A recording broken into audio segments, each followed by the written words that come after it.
Hello friends, so this is my center garden here, which is a approximate circle. When I kind of did the edging on that, I didn't really measure in any kind of sense because I already had this big shrub rose in the middle and it's quite difficult to find the center. So I just, have a kind of as close to a circle as I can eyeball it.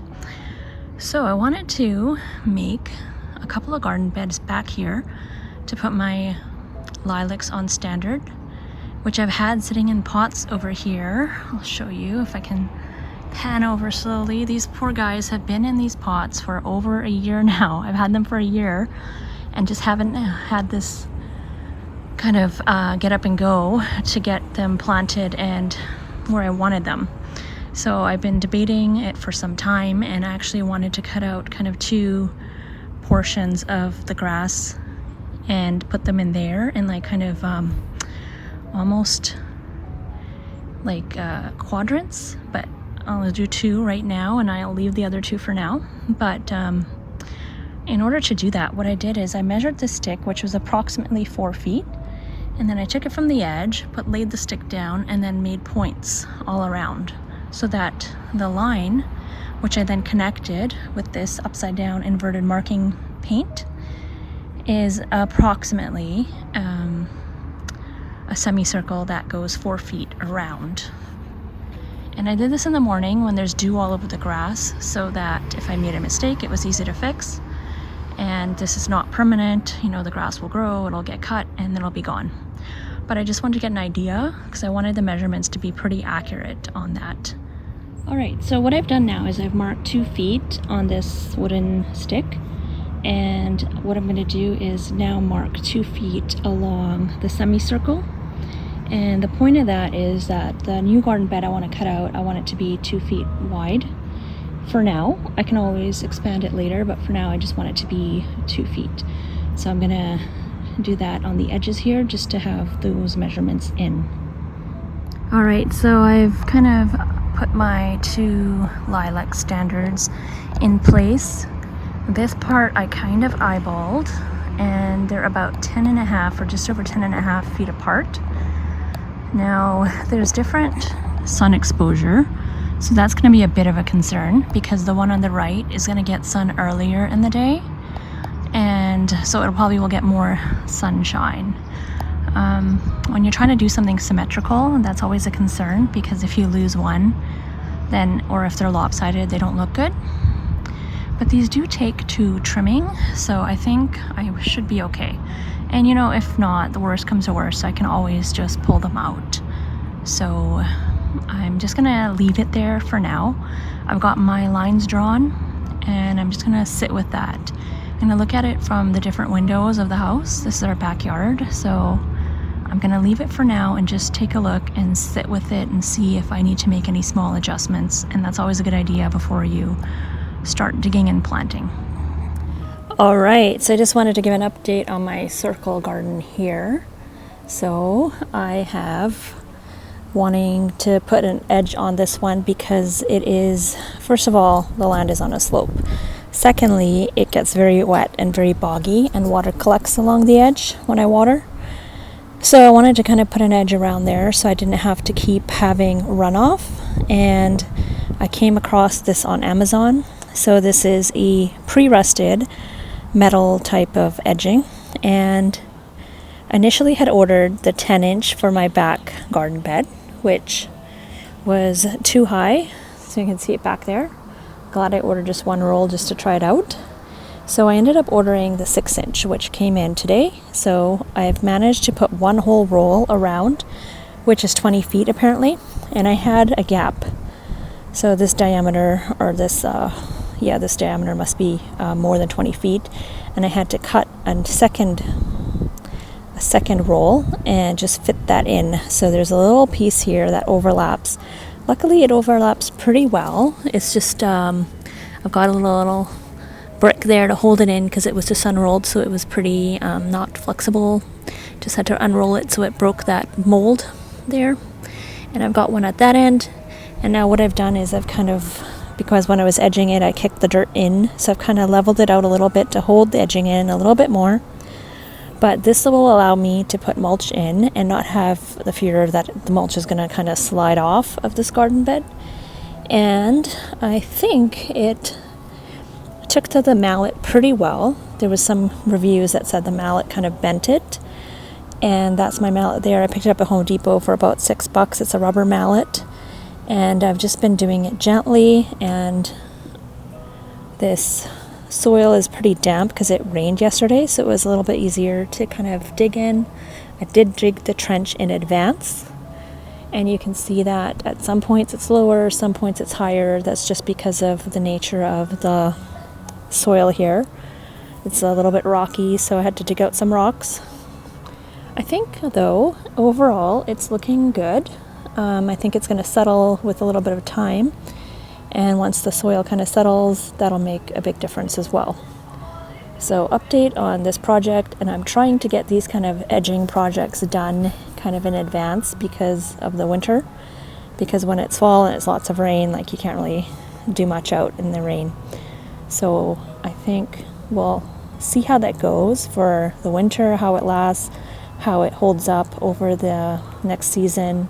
I'm going to see, like, make sure the grass trimmer can go around there, and the lawnmower has no issue. We have a gentleman that comes in to do that for us, so I'm going to make sure he's okay with that. I might kind of tap it in a little bit deeper next time it rains to see, like, if it should be kind of flush with the grass or if I should have it a little bit raised. I do want it raised for the reasons I've already said. So anyways, yeah, a lot of ongoing projects, kind of the boring projects, not the planting plants projects going on, but they are necessary evil. So this is a retaining wall that is going to be replaced, and my neighbors finally got a few estimates on it. So I have to get my plants out of that little trench. So what I've done is I've taken out 2 of the echinacea, the wildberry echinacea, to transplant, because those were the biggest plants in there. So let me just slowly swing around to show you those. And as you know, I've been transplanting these 2 lilacs on standard to these little trenches. And the lilacs bloom in spring, so I figured it might be a good idea to have echinacea in these beds for late summer, fall interest. And what I've done is, even though it's not the best time, I've dug them up, and because they're quite big, I was thinking I could split them and put one on each side of the lilac on standard, and that would also cover some of the legs, or the bare trunk, because these are pretty tall. They're probably 2 feet tall, and you can see, if you do an up close look, how dense they are. So I think if I just put my digging fork right in between there, it should be pretty easy to split those and get 4 plants instead of 2. So let's try that. So I've just got my digging fork here, just putting it about halfway where it looks to be halfway. Just gonna get it loose, give it a couple twists. Then I'm going to switch to my shovel.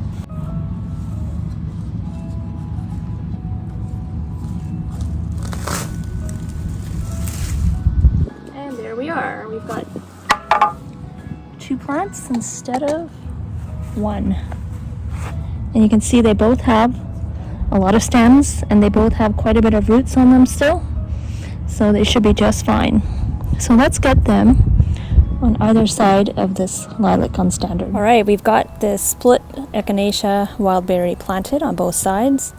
I planted it high because echinacea likes to be well draining. I don't know if it'll survive in this location, but it's also drought tolerant, which is great because this area doesn't get a lot of watering, just what comes from the sky. So that's that one. And now what I'll do is I am going to do the same thing on this side, collecting all the rocks as they come out, and all the rocks end up under the tree there. All those are from this yard. So we'll get these planted here. We're kind of running out of daylight, so we'll do what we can before it gets dark. Guys, I didn't wrap up this video, so I wanted to do a quick conclusion to my 2 lilac on standards that I planted here. So you may recall I dug out these two little garden beds. It's almost, I guess the style would be like a parterre garden in a way. It's a little bit more formal. And I was actually debating putting these two more here, but I think I'm going to actually just keep the two here because those are the two lilac trees I have, and those would be in more sun, and then this would be more shaded from the house. So I'm just going to keep these two, and from above, like from our deck and from the back windows, really this is more what you see, and I wanted to kind of keep some open space as well. So I'm just going to do these two little slots here. And you can see that, you know, I had measured the tape, or the paint is now gone. I did mess up this corner here. I did it the wrong direction because I was doing it when it was almost dark. So I put some, you know, sliver of grass back in there, and I can just fix that up in the spring. So I'm not going to worry about it. I'm not going to worry about keeping these edges maintained. And then in spring, I will do any tidying up or fixing up. But I did, you can see that some of the echinacea are doing better than others. I transplanted these and split them. So you can see this one's doing pretty well. This one less so. And then over here, interestingly, this is one that I got the most roots on, and it was the biggest clump, and it seems to be doing the worst, surprisingly. But I'm not worried about it. What I'm gonna do is I'm gonna cut all these back and just leave them, and I'm sure next year they'll come back and be great, and if not, I can always replace them. I did top dress with compost because the soil in here is not very good, so I'm hoping those nutrients kind of filter down into doing some good benefit for these lilac trees. So these lilac trees on standard, the leaves are turning. They have turned to this burgundy color, and you can see, I hope that is not because of transplant shock and it's because fall is coming. My other established lilac tree is not doing this yet, so I think partly it's because of shock. But anyways, here's the tag I can show you. I gotta take this off here. But this is the plant. It's a dwarf Korean lilac, Syringa mayeri palabin. So it's down to zone 2, which is great, and because I'm in zone 8 here, it's down to minus 42 degrees Celsius, minus 50 degrees Fahrenheit, which is quite cold. It takes full sun to part shade, and you know, the size I think is for like a bush, but this is on standard, so that's not really applicable. Deer resistant, bee friendly, and it tells you just how to plant this. Okay, dig a hole 2 times as wide as the container and 1.5 times the depth, which I did, and then gently massage the roots, center of the hole with even ground, backfill with half native soil and half soil amendment.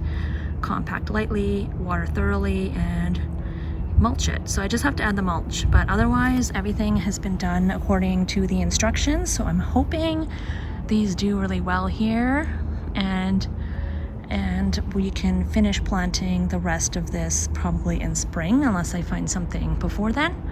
But here's the other one, so you can see the color. It's got nice fall color, and I'm hoping they make it. So just added these little slots, which, you know, this kind of space between my circle garden and my back garden, it's not used that much anyways. So I still have a lot of grass, so I'm not worried about, you know, not having wide expanses of grass, because from here all the way to the back there's a big expanse of grass.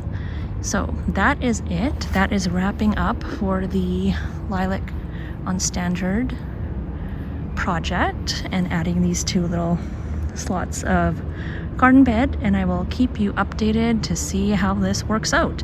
Fingers crossed that they survive and are amazing and blooming in spring and summer. So thanks so much for watching, and subscribe and like if you want to keep updated on the progress. Thank you so much.